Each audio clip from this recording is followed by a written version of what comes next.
বাংলাদেশের ঐতিহ্যবাহী জেলা কিশোরগঞ্জ, বেন্নাটি, কোটরাগড়, মধ্যপাড়া হোসাইনিয়া জামে মসজিদ ও যুব সমাজের উদ্যোগে 14তম বাৎসরিক তাফসীরুল কোরআন মাহফিল। আমরা জানি পৃথিবীর সব অপরাধ মাফ হয়ে যায়।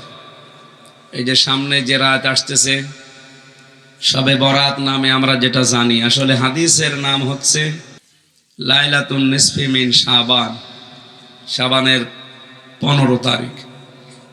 এটা ফজিলতপূর্ণ একটা দিন। ভালো ভালো সাহাবী থেকে বর্ণিত আছে এই রাতের ফজিলত সম্পর্কে। যদিও আমাদের এই ভারত, বাংলাদেশ, পাকিস্তান, এই 3টা দেশে এটা নিয়ে বেশি বাড়াবাড়ি করে মানুষ। কোরআনে কারীম নাজিল হয়েছে যে রাতে, সে রাতের নাম শবে কদর। সে রাতের নাম কি? আমরা যেটা বলি শবে বরাত, সব মানে রাত, বরাত মানে ভাগ্য। আসলে এটা ঠিক না। শবে বরাত নামে আসলে কোনো শব্দ কোরআনে হাদিসে আমরা পাইনি। আমরা পেয়েছি লাইলাতুন নিসফি মিন শাবান। এ রাতের মর্যাদা আছে। হযরত আয়েশা থেকে বর্ণিত আছে হাদিস, হযরত মুআজ বিন জাবাল থেকে বর্ণিত আছে হাদিস। অনেকগুলো সাহাবীর নাম আমি পেয়েছি। যে নাম হাদিসে এসেছে ওই নামে ডাকাই ভালো, যদিও নামটা একটু বড় হয়ে যাচ্ছে। লাইলাতুন নিসফি মিন শাবান, শাবানের 15 তারিখ, অর্ধেক মাসের অর্ধেক যেদিন, ওই দিন রাতের বেলা সারা রাত জেগে ইবাদত বন্দেগী করা, বিশেষ করে ফরজ নামাজ জামাতে পড়া, এশা আর ফজর। নবীজি জানিয়েছেন ফজর এবং এশা এই দুইটা যদি কেউ জামাতে আদায় করে, সে যেন সারা রাত ইবাদত করার সওয়াব পায়। সুতরাং এই দিন আমরা অনেকেই এশার নামাজটা পড়ে সারা রাত ইবাদত বন্দেগী ঘোরাঘুরি মসজিদ ও মসজিদ করে ফজরের নামাজের আগেই ঘুমিয়ে পড়িস। আর বিশেষ করে বিভিন্ন জেলায় যেটা হয়, দল বেঁধে 8-9 জন 10 জন এই মসজিদ থেকে ওই মসজিদ, ওই মসজিদ থেকে ওই মসজিদে ঘুরে বেড়ায়। মনে হচ্ছে ইবাদতের বন্যা বয়ে যাচ্ছে। এর নাম কি ইবাদত নাকি? ইবাদত কি আমরা আলোচনায় যদি আসে বোঝাবো ইনশাআল্লাহ। মঞ্চে বসা আছে ওলামা ইকরাম, সামনে বসা মুসলমান ভাইরা, পর্দার আড়ালের সম্মানিতা মা এবং বোনেরা, প্রশাসনের ভাইরা, প্রাণপ্রিয় কিশোরগঞ্জবাসী। আমরা বলেছিলাম যাদের ঈমান আছে, মানুষগুলোর মর্যাদা দিন যত যায় আল্লাহ তাদের মর্যাদা বাড়াতে থাকে, যদি সাথে এলেম থাকে। কি থাকে? ঈমানের সাথে আপনার এলেম যদি যোগ হয়, আর ঈমানটা যদি শিরিক মুক্ত হয়, দিন যত যাবে আপনার মর্যাদা আল্লাহ বাড়াবে। এই জন্য দুনিয়াদার যারা দেখবেন যাদের এলেম নেই, ঈমানের ঝামেলা আছে, দিন যত যায় তাদের মর্যাদা মানুষের কাছে কমে। কথা বুঝতেছেন? আমি নাম নিলাম না, এদেশে বহু মানুষ আছে ঈমানও নেই, এলেমও নেই। কোরআন হাদিসের জ্ঞান যেটা, এটা দুনিয়াবি জ্ঞান আছে অবশ্যই। যে মানুষগুলোর শেষ বয়সে এসে তাদের কোটি কোটি টাকা আছে, কিন্তু সন্তান, বেটার বউ তাদের কাছে রাখেন, বৃদ্ধাশ্রমে দিয়ে আসে। আর যারা এলেম এবং ঈমানের সাথে টিকে থাকতে পারে আর আমল করতে পারে, দেখেন এই সমস্ত জ্ঞানী মানুষ, আলেম যারা, যত দিন যায় তাদের মর্যাদা পৃথিবীতে বাড়ে। আজ পর্যন্ত কোনো আলেম বৃদ্ধাশ্রমে গেছে আমি শুনিনি। আপনি শুনেছেন? না। আরো আলেম যারা সত্যিকারের আলেম, আপনি তাদের দিকে তাকান, কি সম্মান আল্লাহ তাদের বাড়িয়েছে। যার তেতুল হুজুর বলে জানতেন, কি নাম জানো? মাওলানা আহমেদ শফি রহমতুল্লাহ আলাইহি, হাজার হাজার আলেমের উস্তাদ। এ লোকটার যে সম্মান শেষ বয়সে, 100 বছর বয়স পার হয়ে গেছে, ওই বয়সের যদি দুনিয়াদার কোনো মানুষ হইতো ওর কাছেও যেত না। আর এনার জুতা টানার জন্য হাজার হাজার ছাত্র দাঁড়িয়ে আছে।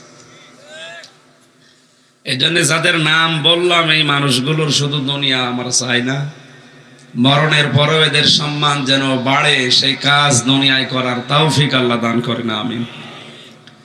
দরুদ আর সালাম পড়ছি আমাদের নবী মুহাম্মদুর রাসূলুল্লাহ সাল্লাল্লাহু আলাইহি ওয়াসাল্লামের প্রতি। আমরা যে কথা বলি এখান থেকে একটা শিক্ষা বের করে নিই।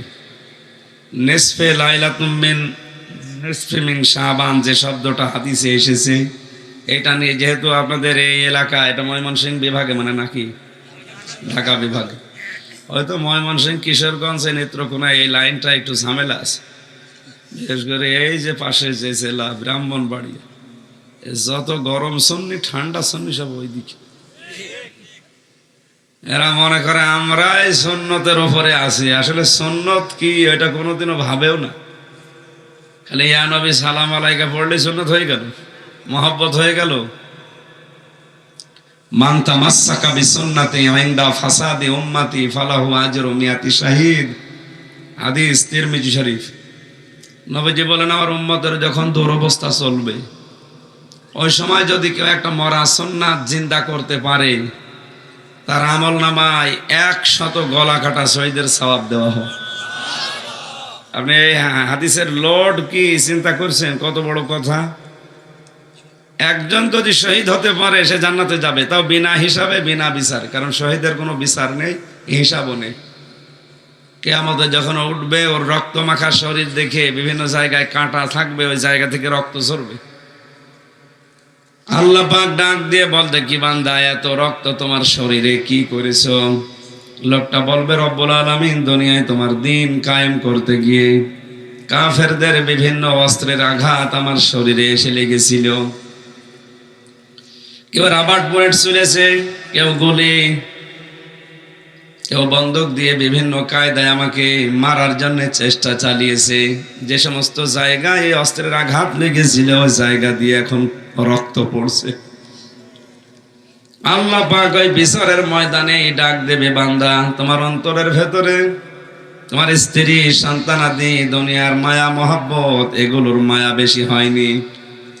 তোমার মায়া ছিল আমি আল্লাহর দ্বীনের জন্য, শেষ পর্যন্ত নিজের সবচাইতে দামি মহব্বতের জিনিস জীবনটাও দিয়ে দিলে।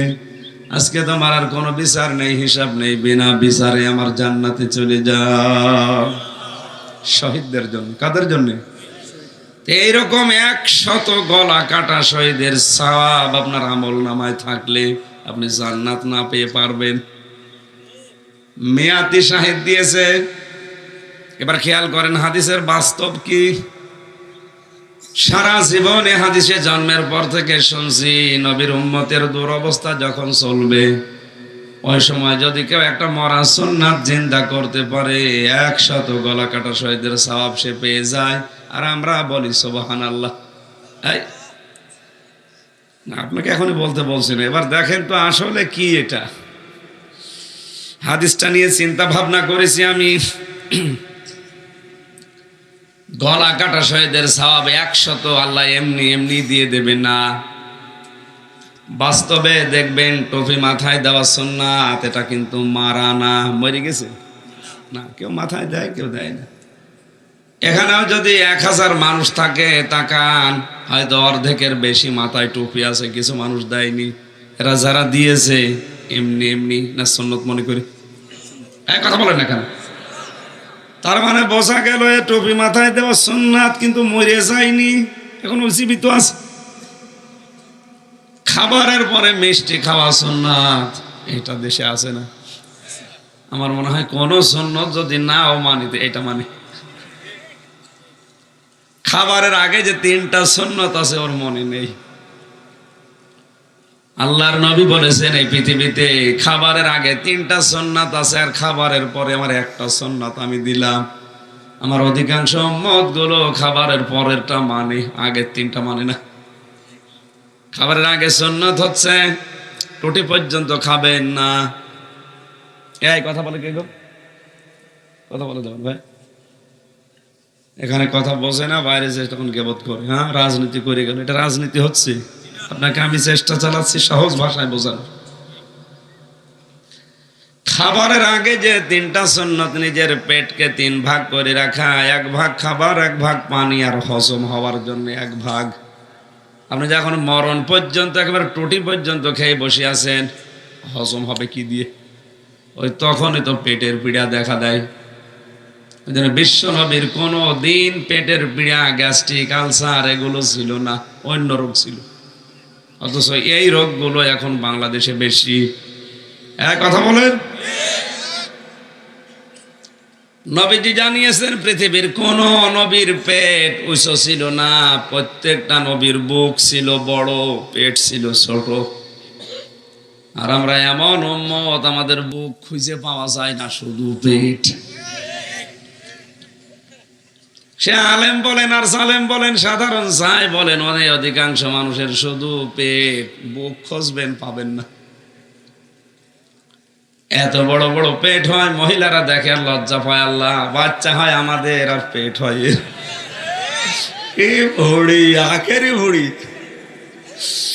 ও যদি শুয়ে থাকে মনে হয় আধা হাত লম্বা হয়ে গেছে ভুড়ি, ও কোন মারা যায় ভুড়ির উপরে। না, আমি হাসির জন্য বলি না, বাস্তবই এইটা। বোঝা গেল খাবারের পরে মিষ্টি খাওয়া সুন্নতে সুন্নত মরে যায়নি এখনো। আরো জোরে বলেন।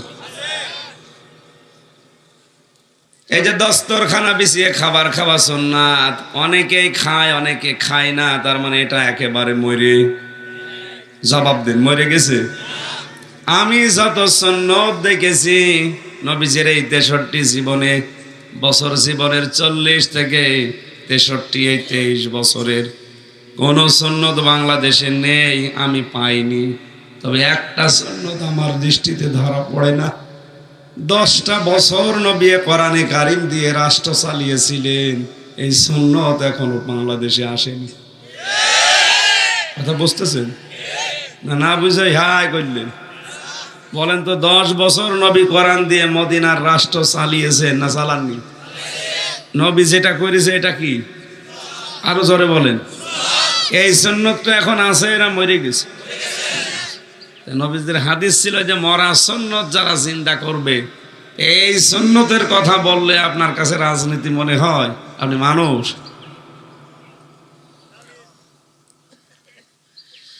আমার বন্ধুরা, যে কথা বোঝানোর জন্য এই পয়েন্টটা নিয়ে আসলাম, যে মানুষগুলো আজ সুন্নত সুন্নি বলে চিল্লাচ্ছেন, আপনার জীবনে আসলে কি টার্গেট আছে যে 10 বছর বাংলাদেশ কোরআন দিয়ে চলুক? না, আপনি তো এই লাইনে নেই। আপনি আছো হো হো, এটাই আছে।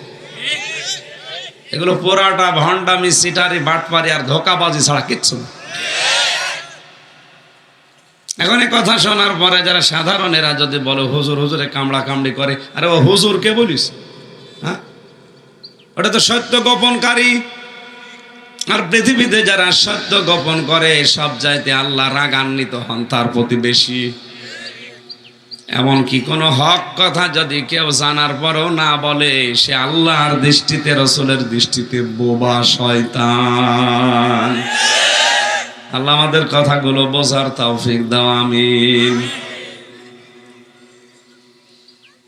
লাইলাতুন নিসফে মিন শাবান সম্পর্কে যে কথাগুলো হাদিসে আছে, হযরতে আয়েশা সিদ্দিকা রাদিয়াল্লাহু তাআলা আনহা থেকে বর্ণিত হাদিস। তিনি বলেন, গভীর রজনীতে দেখি বিশ্ব নবী আমার পাশে নেই। খুঁজলাম আশপাশে, দেখি নেই, উনি নামাজেও দাঁড়িয়ে নেই। চলে গেলাম, পাশেই কবরস্থান ছিল। জান্নাতুল বাকিতে গিয়ে দেখি নবী অঝর নয়নে কাঁদতেছে হাত তুলে। আমিও মোনাজাতে শরীক হলাম। মোনাজাত কমপ্লিট করার পরে জিজ্ঞাসা করলাম, হে নবী, আপনি এত রাতে কাঁদেন কেন? নবীজি বলেন, আয়েশা, তুমি কি জানো আজকে কোন রাত?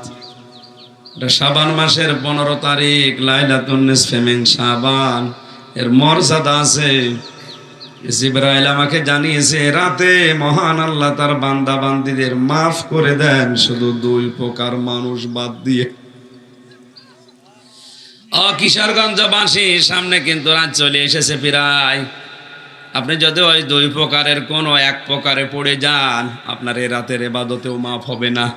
সুতরাং আমরা যদি মাফ পেতে চাই, জান্নাতের আশা করি, এই 2 শ্রেণীর বাইরে থাকা লাগবে। 1 নম্বরে যারা শিরিক করে, যারা মুশরিক। আর এটা এখন সারা দেশে তালে তালে চলছে। মুশরিকের এক কথায় সংজ্ঞা কি বলেছিলাম? আল্লাহ যেটা পারে ওইটা অন্য কেউ পারে, এই বিশ্বাস করার নাম কি? আরো জোরে বলেন। এরকম হাজার হাজার কাজ দেশে এখন হচ্ছে। আল্লাহ যেটা পারে ওটা অন্য কেউ পারে, বিশ্বাস করার নাম যদি শিরিক হয়। এ দুনিয়া চালাতে পারে কে? আলা লাহুল খালকু ওয়াল আমরু, আমি আল্লাহ বানিয়েছি, হুকুম আমি চালাবো। সুতরাং আল্লাহর হুকুম বাদ দিয়ে যারা নিজেরা নিয়ম নীতি বানিয়ে দুনিয়া চালাতে চায় এরা মুশরিক। কি আর ব্যাখ্যা করা লাগবে? এবার আপনি নিজে ভাবেন তো, আপনি আসলে মুমিন না মুশরিক? কোরআনে কারিমে সূরা আলে ইমরানে আছে 154 নম্বর আয়াতের মাঝের অংশে আছে, ইয়াকুলুনা হাল্লানা মিনাল আমরি মিন শাইইন কুল ইন্নাল আমরা কুল্লাহু লিল্লাহ। হে নবী, দুনিয়ার মানুষেরা আপনাকে জিজ্ঞাসা করে যে ব্যক্তি, পরিবার, সমাজ, রাষ্ট্র চালাতে গেলে তো আইন লাগে, এই আইনগুলো বানানোর ক্ষমতা আমাদের আছে। আপনি বলেন না, কুলিন্নাল আমরা কুল্লাহু লিল্লাহ, আইন বানাতে পারে শুধুমাত্র আল্লাহ। আল্লাহর এই দায়িত্বকে যারা নিজের ঘাড়ে তুলে নিয়াজ মাস্তানি করছে এরা মুশরিক। আসতে বলেন। মুশরিক মারা গেলে জানাজা পড়া জায়েজ আছে? কবর দেওয়া? এবার বলেন তো, এদেশে যে হিসাব জরিপ চলছে এখন এই আয়াত অনুযায়ী, আল্লাহ যেটা পারতো ওইটা অন্য কেউ দায়িত্ব নিলে আপনি নিজেই বলছেন সংজ্ঞা অনুযায়ী লোকটা মুশরিক হয়ে যায়। আর মুশরিকের জানাজা পড়া জায়েজ না। নবীজি নিজের আপন চাচা মুশরিক ছিল, আবু তালেব, জানাজার জন্য গেছে, হাত তুলেছে মোনাজাতে। আল্লাহ বলেন হাত নামান।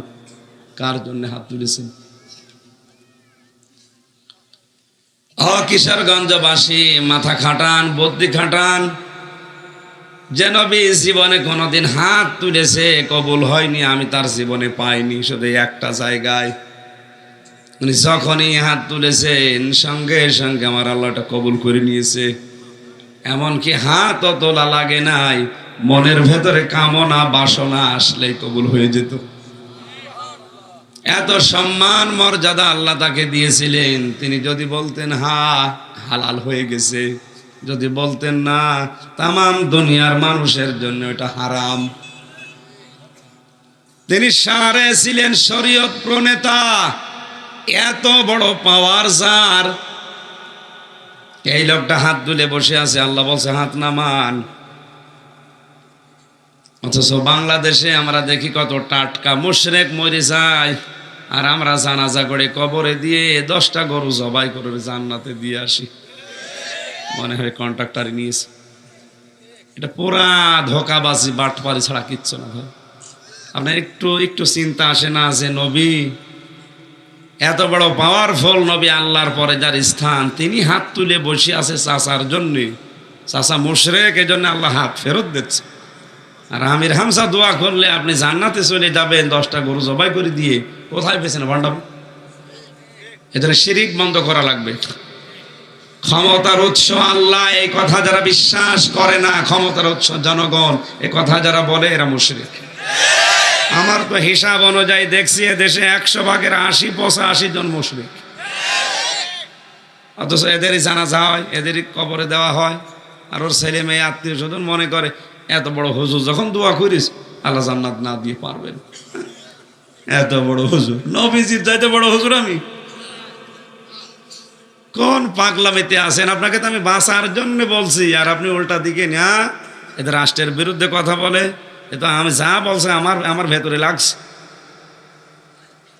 নিজের দিকে টেনে না নিয়ে বাস্তবের সাথে মিলান, এইটাই কিন্তু আসল কথা। এটা ওরা বলতে চায় না। খুলনায় রূপসাতে এক মাহফিলে সভাপতি আমার কানে বলছে, হুজুর স্বামী স্ত্রীর গন্ডগোল কেন হয় বলেন তো, আর এটা সমাধান করার পদ্ধতি কি? সূরা নিসার 34-35 নম্বর আয়াতটা আমি তাফসীর করলাম যে এই কারণে গন্ডগোল হয়, আর এই কারণ হচ্ছে তার সমাধানের নিয়ম। রাতে আমার একবার খাবার খেতে গেলাম, দেখি মুখ গোমরা করে আছে, কথা বলে না। কি হয়েছে আপনার? হুজুর আমার বউর সাথে যে আমার গন্ডগোল হয়েছে দিনের বেলায়। আপনি জানলেন কি করি? না, আপনি যা যা বললেন সব আজকে আমার হয়েছে। অবশ্যই আপনাকে কেউ বলে দিয়েছে, আমাকে কেউ বলে দিয়েছে। হ্যাঁ, বলেছে একজন। ১৫০০ বছর আগে কোরআনে কারিমে আল্লাহ নিজেই বলেছেন যে এই কারণে গন্ডগোল হয়, যদি তালাক দিতে চাও তাহলে এই পদ্ধতি অবলম্বন করো। একবারে রাগ হলেই তালাক বলো না। তালাক দেওয়ার স্টেপগুলো দেখেছেন? আল্লাহ পাক বলে যদি কেউ তালাক দিতে চায়, কোন স্ত্রীর সাথে আর সম্ভব হচ্ছে না সংসার করার, প্রথম নাম্বারে তাকে ওয়াজ করবেন, ফাইজুহুন্না ওয়াহজুরুহুন্না ফিল মাদাজি। এক নাম্বারে তাকে ওয়াজ করেন। এ ওয়াজের যদি কাজ না হয় কোরআন হাদিস দিয়ে বুঝিয়ে, তাহলে তার বিছানা আলাদা করে দেন। এটাও যদি না হয়, যদি ফরজ নামাজ না পড়ে, ফরজ রোজা না রাখে, ফরজ পর্দা যেটা এইটা না করে, আর স্বামীর জায়েজ হুকুম যদি না মানে, কয়টা কারণ? এ চার কারণে বউ আপনি পিটাতে পারবেন, তাহলে একেবারে মাথা থেকে পা পর্যন্ত না, 4টা জায়গা বাদ দিয়ে। মাথায় মারা যাবে না, মুখে মারা যাবে না, বুকে মারা যাবে না, পিঠে মারা যাবে না। বলেন হুজুর জায়গা কই? আছে, এই যে মাথা থেকে শুরু করে পা পর্যন্ত। তা মারবেন কি দিয়ে? কোদালের আষাঢ়ি? এক লোকে ফতোয়া জিরে বলছে, হুজুর 1 বিঘত পরিমাণে লাঠি দিয়ে মারার কথা বললেন, কোনো অসুবিধা নেই, পিলাস দিয়ে ধরে বড় করে মারব না। মানে মারা নিষেধ আসলে। এগুলো সতর্কর জন্য আল্লাহর নবী আল্লাহ পাক নিজে জানিয়েছেন, বলে মাথা থেকে শুরু করে পা পর্যন্ত মারা যাবে, মৃদু আঘাত করতে হবে, মেশাক পরিমাণ লাঠি দিয়ে, তাও নিজের হাত দিয়ে ধরে, অন্যের হাত না। তার মানে সেরকম লাগবে না। আমার মনে হয় মমতাজ মার্কা মহিলা যার বউ, ওরে এই লাঠি দিয়ে যদি আপনি মারেন, বলবে আমার কাতু কুতু লাগছে। ও টের পাবে কিছু? এত বড় বড় লাঠি দিয়ে পিটিয়ে মানুষ কিছু করতে পারে না। আরে 1 বিঘত। কিশোরগঞ্জবাসী, আমি যেটা বোঝাতে চাই, আল্লাহ রাব্বুল আলামিন এই যে স্টেপগুলো দিলেন, শেষ পর্যন্ত যদি একেবারেই না হয়, তাহলে উভয় পক্ষের গার্জিয়ান যারা আছে তাদের ডাক দাও। মেয়ের পক্ষ থেকে তার মা বাবা ভাই, ছেলের পক্ষ থেকে তার গার্জিয়ান যারা, 2 পক্ষ এক জায়গায় বসো, সালিশ করে দেখো মেটানো যায় কিনা। কারণ আল্লাহ পাক কখনো চান না যে একটা সংসার ভেঙে যাক। এতেও যদি কাজ না হয়, সর্বশেষ পন্থা হচ্ছে প্রথম মাসে 1 তালাক দাও, এরপরে আর 1 মাস পরে আর 1 তালাক দাও, এরপরে আর 1 মাস, তার মানে 90 দিন সময় পাচ্ছেন তাকে পাল্টানোর। আর আমরা দেশে এমন কিছু বানিয়ে ফেলি, 90 দিন না, 90 সেকেন্ডের ভেতরেও 10 তালাক দিয়ে দিচ্ছে। হযরতে ওমরের কাছে এক মহিলা এসে ডাক দিয়ে বলে, খলিফাতুল মুসলিমিন, আমার স্বামী আমাকে 100 তালাক দিয়েছে, ডেকে নিয়ে আসো। দরবারে হাজির করার পরে ডাক দিয়ে বলে, কয় তালাক দিয়েছো? বলে 100টা। কেন? 3 তালাকেই তো বউ তালাক হয়ে যায়। 3 তালাকে তোর বউ শেষ, আর 97টা তালাক তোর পিঠের উপরে পড়বে। আজ যদি এই সিস্টেমগুলো ইসলামের কায়দায় আমরা চালু করতে পারতাম, আজ হাজার হাজার মামলায় এই স্বামী স্ত্রীর দ্বন্দ্ব নিয়ে চলছে কোর্টে। এদের এই সমস্ত মিটাতে বিচারকরা হাই ফাই খুঁজে পাচ্ছে না। আমাদের বিচার করবে কখন? 1 মামলা তুলতে লাগে 3 মাস, 5 মাস, 6 মাস, 1 বছর লাগে। তো এই কারণে হাজার হাজার মামলা এখনো পড়ে আছে। বুঝলেন, আমরা সতর্ক হলে মামলাগুলো কমে যাবে। পারিবারিক জীবনে এ বিষয়টা যদি একটু খেয়াল করে চলা যায়, আজ হাজারো পরিবারে পরকীয়া প্রেম চলছে শুধু স্ত্রীর উদাসীনতার কারণে।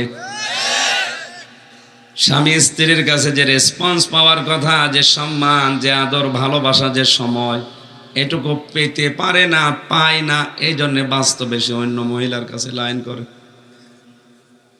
এই এলাকায় মনে হয় নেই। আমার ভাইরা, নেসফে শাবানে সব আল্লাহ মাফ করে দিচ্ছেন। একটা মাত্র অপরাধ প্রথমে মাফ করেন না, যারা শিরিক করে মুশরিক হয়ে গেছে। আপনি আর যাই করেন অন্তত শিরিক করবেন না। নবীজি জানিয়েছেন, তোমাকে যদি কেউ আগুন লাগিয়ে দেয় গায়ে, টুকরা টুকরা করে ছড়িয়ে ছিটিয়ে দেয়, এরপরেও তুমি শিরিক করো না, কারণ শিরিক করলে তার জন্য জান্নাত হারাম। অথচ গোপনে ইনডাইরেক্ট ভাবে আমাদের দেশে আজ শিরিক কিভাবে ঢুকতেছে। ভাস্কর্যের নাম নিয়ে বিভিন্ন মোড়ে মোড়ে মূর্তি তৈরি করে মানুষকে শিরিক করাতে বাধ্য করছে।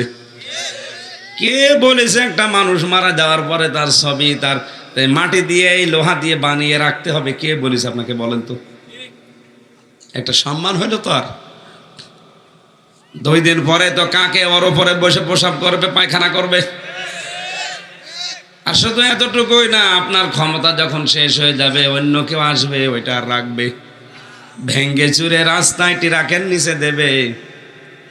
নিজের সম্মান, আপনার নিজের নেতাদের সম্মান নিজে নষ্ট করে জাতিকে আপনি মুশরিক বানাবেন না। এটা যাদের কালচার মুশরিকদের, তারা করুক। আমরা 96% মুসলমান এদেশে, কোনো শিরিকের সাথে আমাদের সম্পর্ক থাকা ঠিক না।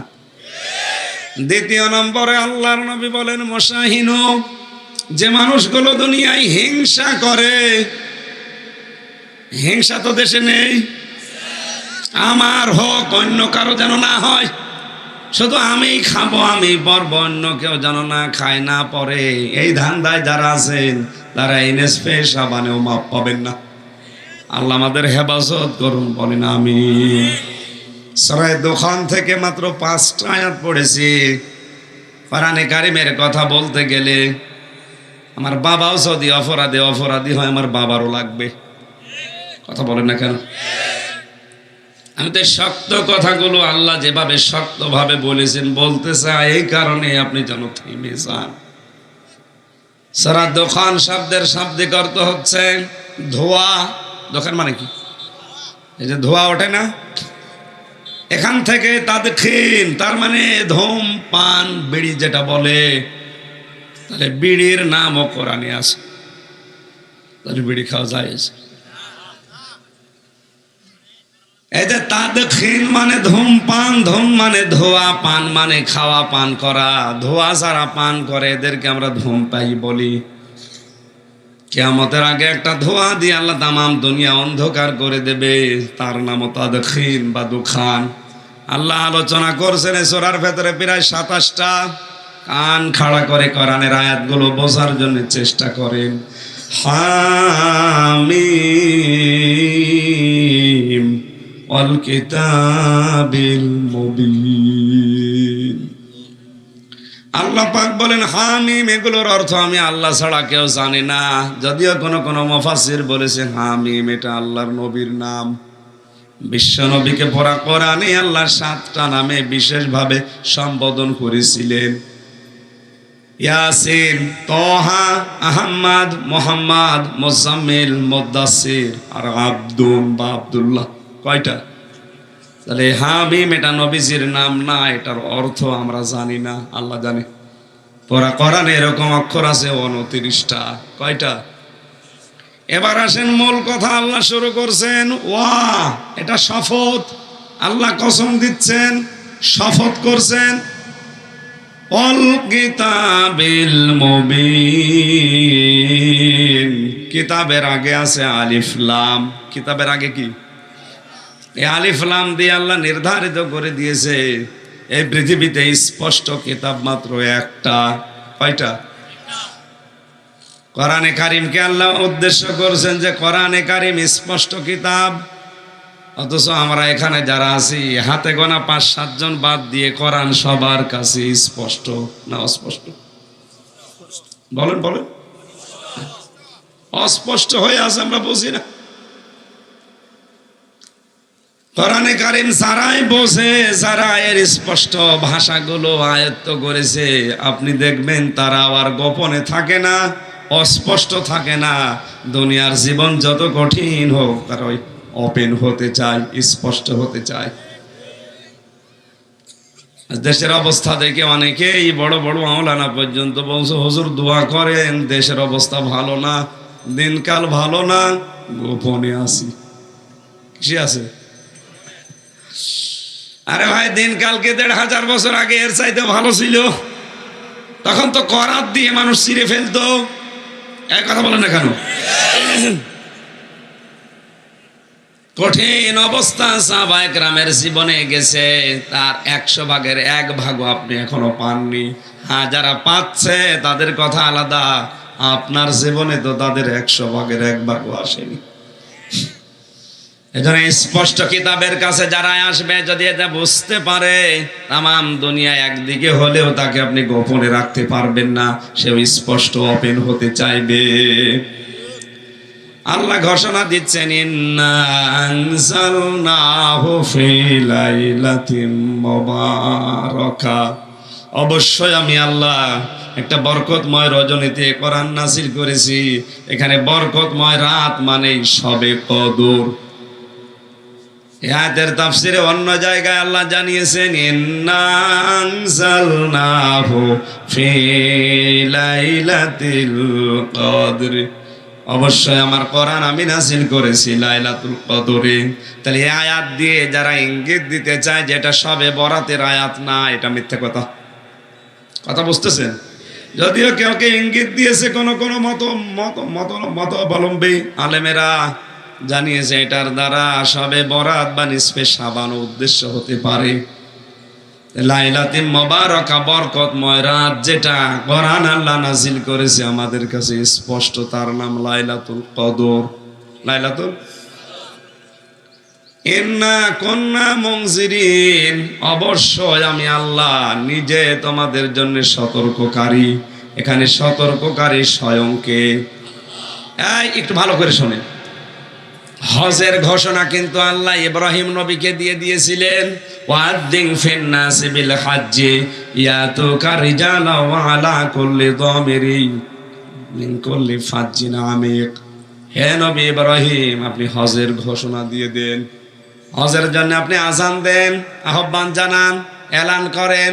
তাহলে হজের ঘোষণা দিয়েছে ইব্রাহিম নবী না আল্লাহ?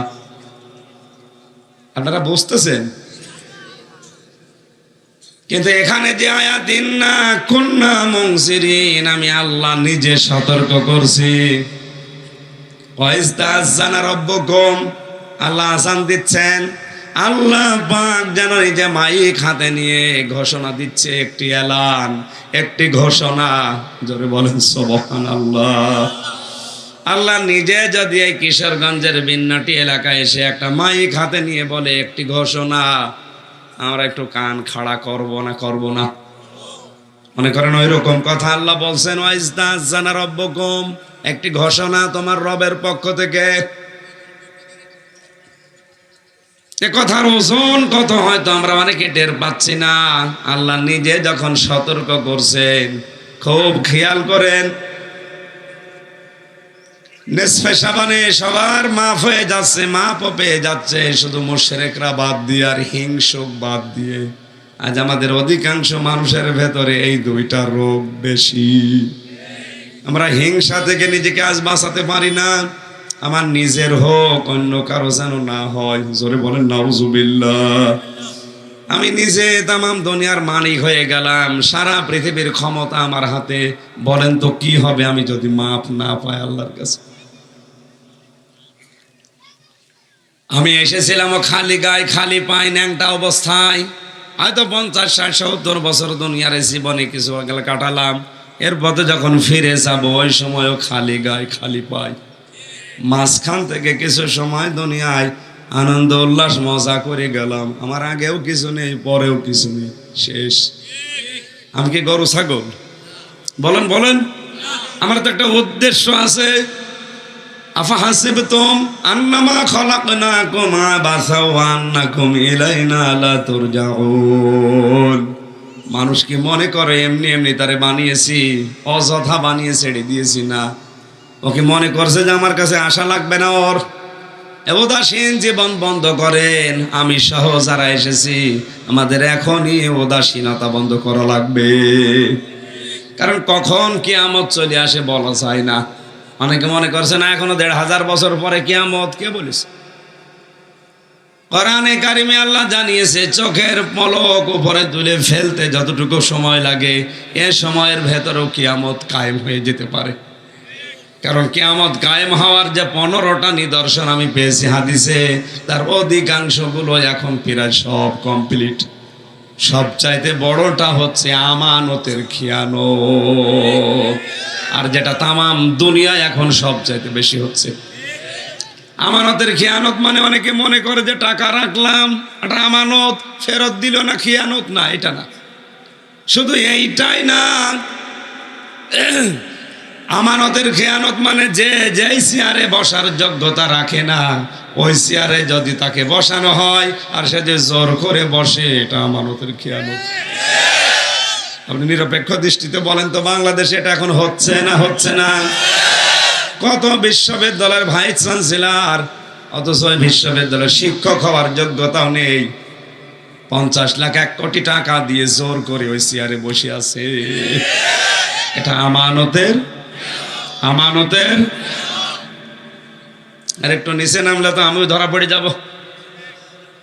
চেয়ারে বসার জন্য যে যোগ্যতা লাগে, এই যোগ্যতা এখনো আমার হয়নি। তাফসীর করার জন্য যতগুলো জ্ঞান দরকার এখনো পর্যন্ত পর্যায়ে আমি পৌঁছাতে পারিনি। জোর করে হোক, নিজেরা যেভাবে হোক বসিয়ে দিয়েছে, এইটাও আমানতের খেয়ানত। আর সব জায়গায় চলছে এটা। মলম লাগাবো কোথায়? সারা গায়ে অসুখ হয়ে ফোড়া হয়ে ভরে গেছে, মলম লাগাবেন কোথায়? মসজিদের ইমামতি করার জন্য এখন ঘুষ লাগছে। কোর্টের বারান্দায় যাবেন, ইট পর্যন্ত টাকা চাই।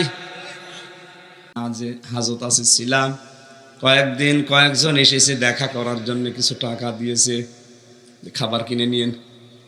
বের হওয়ার সময় যখন পুলিশ বলছে হুজুর দিয়ে যান, কি টাকা কোথায় পাবো? ওই যে যারা দেখতে এসেছিল তারা দিয়েছে, আমি জানি। শেষে 10 টাকা দিলাম, তাও খুশি। একটা জায়গা দেখান তো যেখানে ঘুষ চলে না, বলেন মসজিদ, মসজিদেও ঘুষ চলছে। সভাপতি হওয়ার জন্য বিভিন্ন কায়দায় লবিং করেছি, আরে বসে আছে। এলাকায় মনে হয় শুরু হয়নি। কুষ্টিয়ার এক মসজিদের ঘটনা শুনলাম, বিশাল মসজিদ সরকারি ভাবে হচ্ছে। ওখানে যদি কেউ ইমামতি করে তার অনেক টাকা পয়সা বেতন দেবে সরকার, বিভিন্ন সুযোগ সুবিধা আছে। যিনি দায়িত্বে আছে তার ভাগিনা বলছে, মামা তুমি তো দায়িত্বে আছো, আমার এখানে লাগিয়ে দাও। মামা বলছে আমার মিষ্টি খাওয়াও। অসুবিধা নেই।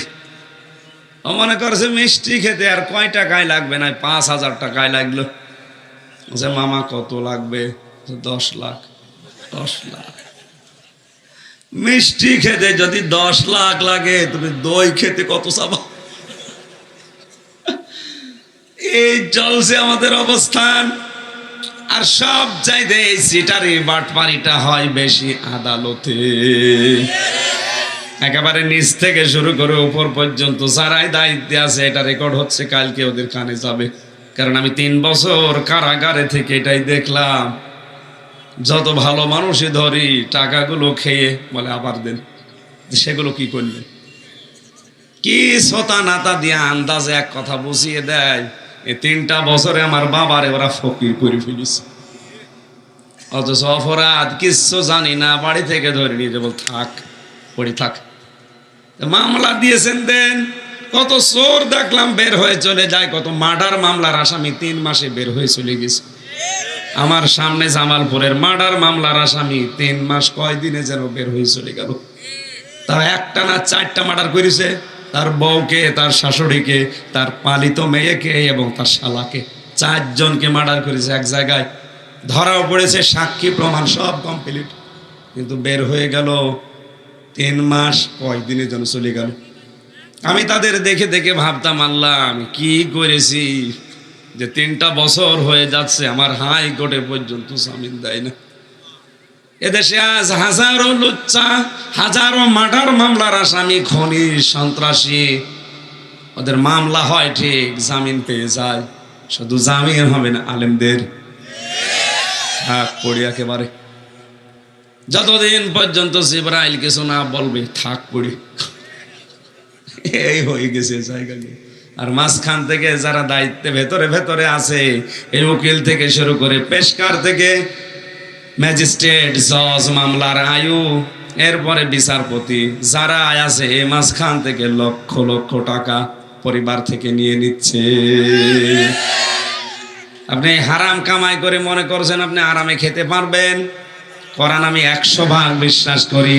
আমার বাবার কাছ থেকে এতগুলো টাকা যারা আত্মসাৎ করলেন এভাবে, এই 2 নাম্বারই কায়দায় একটা টাকাও আপনি ভোগ করতে পারবেন না।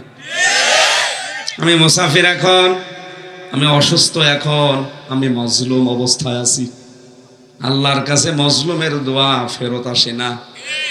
ইত্তাকি, ভয় করো, বেঁচে থাকো দাওয়াতাল মাজলুম, মজলুমের বরদুয়া থেকে। ফাইন্নাহা লাইসা বাইনাহু ওয়া বাইনাল্লাহি হিজাব, কারণ মজলুম আর আল্লাহর মাঝে কোনো পর্দা থাকে না। আল্লাহকে পর্দা দিয়ে ঢাকা, কি দিয়ে? কিসের পর্দা? হ্যাঁ, এই দেখেন আমরা অনেকেই বলি আল্লাহ 70,000 নূরের পর্দা দিয়ে ঢাকা আছে, কিয়ামতের দিন উনি ওপেন হয়ে যাবেন বান্দাদের সামনে, এটা জানি না। তো পর্দা মানুষ কেন দেয় বলেন তো? এই যে পর্দাটা দিয়েছেন যেন আলো এদিকে না আসে, একটা মোটা কাপড় টাঙিয়ে দেয়, এর নাম পর্দা, যেন আলো বা নূর থেকে মানুষ বাঁচে। আর আল্লাহর পর্দায় হবে আলোর, নূরের। নূর মানে কি?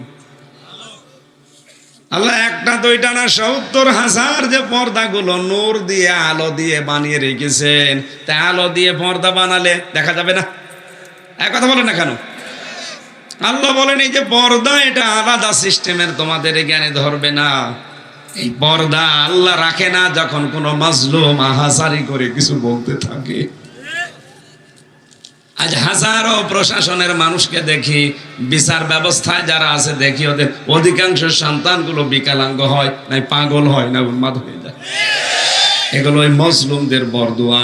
জেলখানায় এখনো 100 জনের প্রায় 70 জন মানুষ বিনা কারণে জেলে এই মজলুম অবস্থায় পৌঁছতেছে। ওরা রাতে তাহাজ্জুদ পড়ে দেখি হাও মাও করে কাঁদে, আল্লাহকে বসে বসে শুনবে শুধু। বলেন, হাদিস তো 100 ভাগ খাঁটি, এটা মুসলিম শরীফের হাদিস। নবীজি বলেছেন যদি কোনো মজলুম সত্যি আল্লাহর কাছে মন থেকে কিছু বলে, আর লোকটা যদি মজলুম হয়ে থাকে, তুমি আর বাঁচবা না। তুমি এখনো সাবধান হয়, মজলুমের কাছে মাপ চাও। আর বাবার কাছ থেকে যারা এতগুলো টাকা বিনা কারণে, আপনি নিজেও জানেন যে আমি কিছু জানি না, এরপরও আপনি এত টাকা পয়সা খেলেন, এই টাকা নিয়ে আপনি মনে করছেন ফ্ল্যাট বানাবেন। এমন একটা রোগ আপনার শরীরে হবে, 14 বংশ বিক্রি করা লাগবে। মানুষ এত সাহস পায় কোন থেকে আমি বুঝি না। এই যে রক্তের ভেতরে 5 প্রকার ক্যান্সার হয়, বিজ্ঞান এখন প্রমাণ করে দেখিয়েছে যদি 1 প্রকার আল্লাহ লাগিয়ে দেয়, এক একটা ঔষধ যত টাকা দাম। আমি নিজে এই ভ্যালোর হাসপাতালে 1 মাস 23 দিন ছিলাম। কত মানুষের রক্তের ভেতরে ক্যান্সার হয়েছে আমি নিজে দেখেছি। বলে 12 মাস 13 মাস এখানে আসি, কোটির উপরে টাকা চলে গেছে, এখনো কোনো কুল কিনারা পাচ্ছি না। অথচ সেরকম কঠিন কিছু না। হাতের ওপর একটা ফুসকুড়ি হয়েছিল, পায়ের নিচে একটা ফুসকুড়ি হয়েছে, ওটা গেলে ফেলেছে। সিলেটে দেখিয়েছে হয়নি, ঢাকায় দেখিয়েছে হয়নি, কলকাতায় দেখিয়েছে হয়নি, ভেলোরে। ডাক্তার পরীক্ষা করে বলছে 5 প্রকার ক্যান্সার হয় শরীরে, তার ভেতরে এটা একটা। আপনার যা অসুখ, আপনি এই অবস্থায় থাকলে আর সর্বোচ্চ 3 মাস বাঁচতে পারবেন, কারণ রক্তের ওইটা বন্ধ হয়ে যাচ্ছে। আপনি সাহস পান কোত্থেকে? মানুষকে ধরিয়ে দিয়ে নিজে কোটি কোটি টাকা কামাই করছেন, মনে করছেন 10 তলা বিল্ডিং তুললে থাকতে পারবেন? আর কি করবেন থেকে বলেন তো? আপনি এসেছিলেন ও ন্যাংটা, যাবেন ও ন্যাংটা, এই কথা বলেন কেন? আল্লাহ সতর্ক করছে বিষয়গুলো দিয়ে। ইমাম মালিক রহমতুল্লাহ আলাইহির জামানার একটা কাহিনী আমি হাদিসে পড়েছি, ভালোভাবে শোনেন। ইতিহাস গ্রন্থে আছে ইমাম মালিকের জামানায় একটা মহিলা মারা যায়। পাশের এক জায়গা থেকে এক মহিলা তার লাশ ধোয়াতে এসেছে। কাপড় চোপড় খোলার পরে যখন পায়খানা পোশাক পরিষ্কার করিয়ে পেটে চাপ দিয়ে যখন রানের ওপরে হাত লাগিয়েছে, হাত গেছে আটকিয়ে, আর নড়ে না। ঘন্টার পরে ঘন্টা চলে যাচ্ছে, মহিলা হাওমাও করে কাঁদছে। এলাকার যিনি ইমাম আছে তিনি বলছে, আমি রায় দিয়ে দিলাম, এই মরা মহিলার চামড়া কেটে ওই জায়গা থেকে বাদ দিয়ে কবরে দিয়ে দাও। কিন্তু মরা মহিলার স্বামী আর সন্তান বলছে, না, আমার স্ত্রী খুব ভালো, আমার মা খুব ভালো, মরে গেছে, আর আপনি তার মরা চামড়া কাটবেন, তাও রানের উপর থেকে, হবে না। আর একটু বড় যিনি আছেন জেলা শহরে মনে করেন, তিনি ফতোয়া দিলেন এটা করার দরকার নেই, এই যে মহিলা জীবিত আছে এর হাত এখান থেকে কেটে বাদ দিয়ে দাও। এখন এই মহিলার স্বামী আর সন্তান বলে, না, আমরা এসেছি উপকার করার জন্যে, আর আমাদের এখন বাঁশ দেবেন, হবে না, কাটতে দেব না আমরা। আমার মা অনেক ভালো মেয়ে, আমার স্ত্রী অনেক ভালো মানুষ। ও মা বোনেরা, আপনাদেরকে এখানে একটা পয়েন্টে বলি, অনেক মেয়েরা বলে এলাকায় সবাই আমাকে ভালো বলে, শুধু খোকার বাপ আমার দেখতে পারে না। তোর এলাকার সবাই ভালো বলা দরকার কি? তোর তো ভালো বলা লাগবে। এই লোকটা যদি বলে, না, আমার স্ত্রী কিন্তু আমার মন মতো আসলে ভালো, আপনি মনে করবেন আসলে আপনি ভালো। আর ও যদি বলে, না, ও যত যা করুক আবার মনে যে দুঃখ দিয়েছে ওরে আমি মাফ করব না, আল্লাহর কসম আপনি মাফ পাবেন না। খালি নামাজ পড়ে রোজা রেখে কালো বোরকা পরে মনে করছেন আমি জান্নাত পেয়ে গেছি। স্বামীর খেদমত করা, স্বামীর কথা মতো জায়েজ কথা মেনে নেওয়া নফল না ফরজ? নামাজ পড়া কি? তাহলে নামাজের মতো একটা ফরজ আপনি বাদ দিয়ে দিচ্ছেন হেলায় খেলায়। তাও অনেকে কিছু মনেই করে না, ডোন্ট কেয়ার, স্বামীকে গোলামের মতো ব্যবহার করে। আরে ভাই, এটা তো গ্রাম অঞ্চলের জন্য টের পাচ্ছে না, শহরে যান।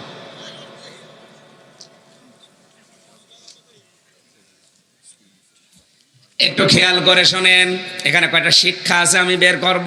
আছেন তো আপনারা? এখানে নামাজ হবে, নামাজের পরে বিদায় নেবেন। দাম্পত্য জীবনে মানুষের যে কলহগুলো চলছে এবং তার সমাধান কি দেওয়া লাগবে, আমার একটা বই আছে গাড়িতে, যে এটা স্ত্রীকে পড়াবেন যদি শিক্ষিত মানুষ হয়, আর স্বামীর জন্য একটা আছে। দুইজনকে দুইজন কিনে উপহার দেন, পড়েন, দেখেন পরকীয়া প্রেম বন্ধ হবে আশা করছি। চেয়ারম্যানেরও এত বিচার করা লাগবে না।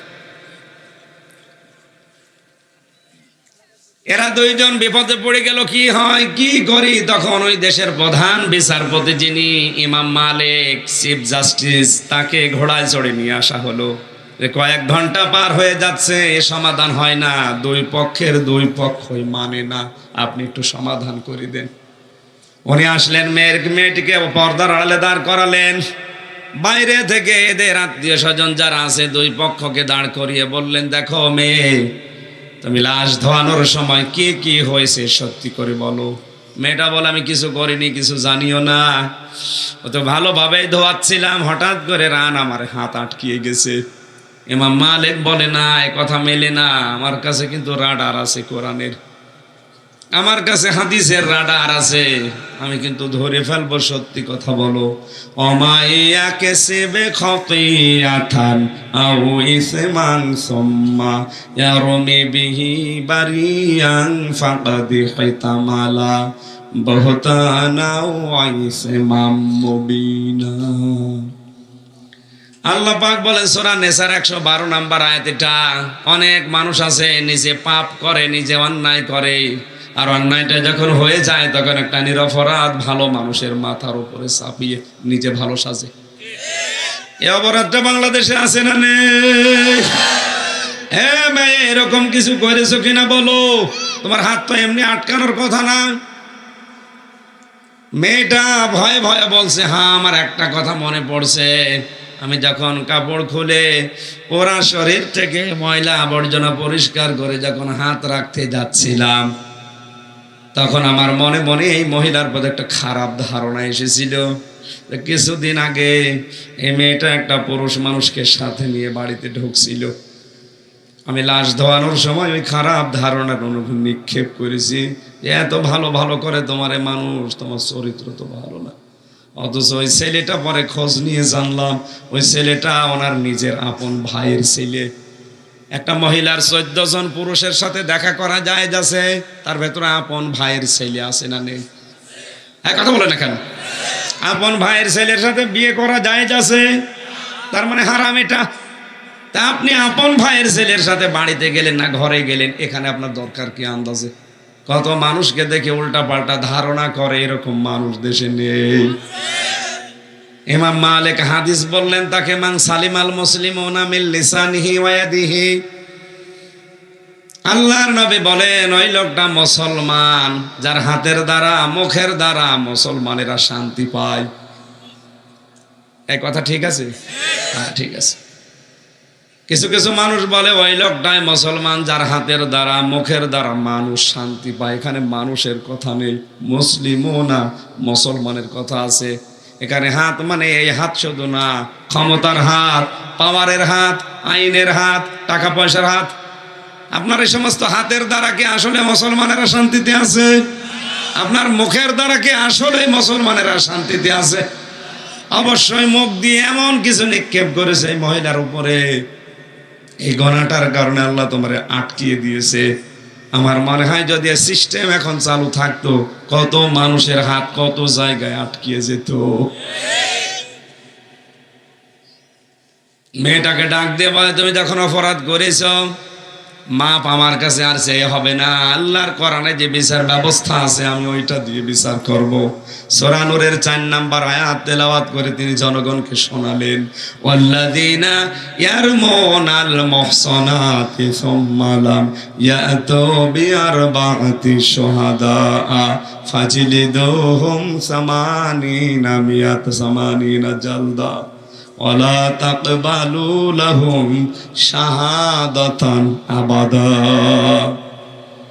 আল্লাহ পাক বলেন কোন মুহসিনা, কোন নেককার, নিরপরাধ, জানে না এরকম কোন মহিলার প্রতি যদি কেউ জিনার তহমত, খারাপ ধারণা করে, ব্যভিচারের তহমত লাগিয়ে দেয়, যদি 4 জন সাক্ষী জোগাড় করতে লোক না পারে, তাহলে তার 2টা শাস্তি, 80টা বেত মারা লাগবে, আর জীবনে কোনোদিন তার সাক্ষী গ্রহণ হবে না। আজ বলেন তো এই আয়াতটা যদি রাষ্ট্রীয়ভাবে চালু থাকতো, কত মানুষকে আজ মিথ্যা মামলা দিয়ে, জেনার তহমত, ধর্ষণের মামলা দিয়ে বিনা কারণে আপনি জেলে রেখে দিয়েছেন। পাশের বাড়ি সলিমদ্দির সাথে রাগারাগি আছে, পেরে ওঠে না, করবে কি, নিজের আপন মেয়ে দিয়ে জেনার তহমত লাগিয়ে তারে জেলের ভেতরে ধরে রেখেছে। আমি তো ওখানে মনে হয় 100 জনের 20 জন তো এরকম আসামি পাবেনি। প্রত্যেকটা জেলখানায় একই অবস্থা। এক কথা বলেন না কেন? আপনি 4 জন সাক্ষী যদি সত্যি প্রমাণ করতে না পারেন, আপনার জীবনে 2টা ক্ষতি হবে। 1 নম্বরে 80টা বেত মারা লাগবে আপনাকে, 2 নম্বরে জীবনেও কোনোদিন আপনার সাক্ষী আর গ্রহণ করা হবে না। কত বড় ভয়ঙ্কর শাস্তি।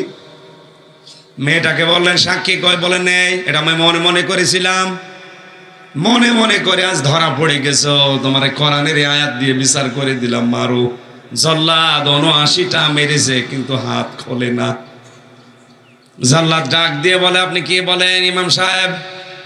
79টা আমার হয়ে গেছে, মাত্র 1টা বাকি আছে, হাত তো খোলে না।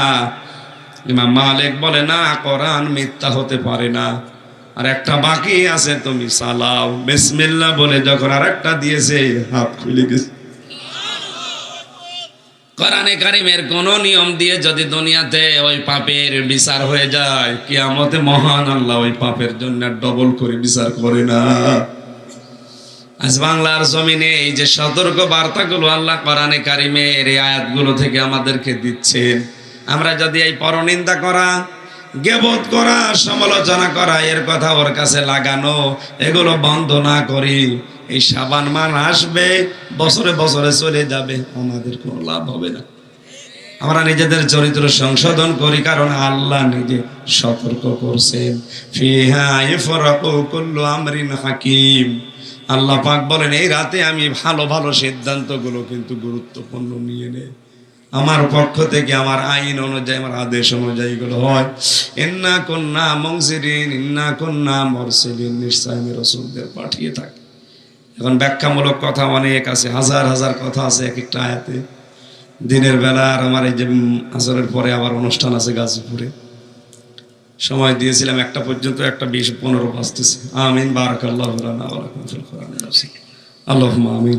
এই মোনাজাতটা করেন, মোনাজাত করে গাড়ি থেকে বই যদি পাওয়া যায় কিনে নিয়ে তারপরে বাড়ি যাবেন। বসেন, মোনাজাত বসি করেন।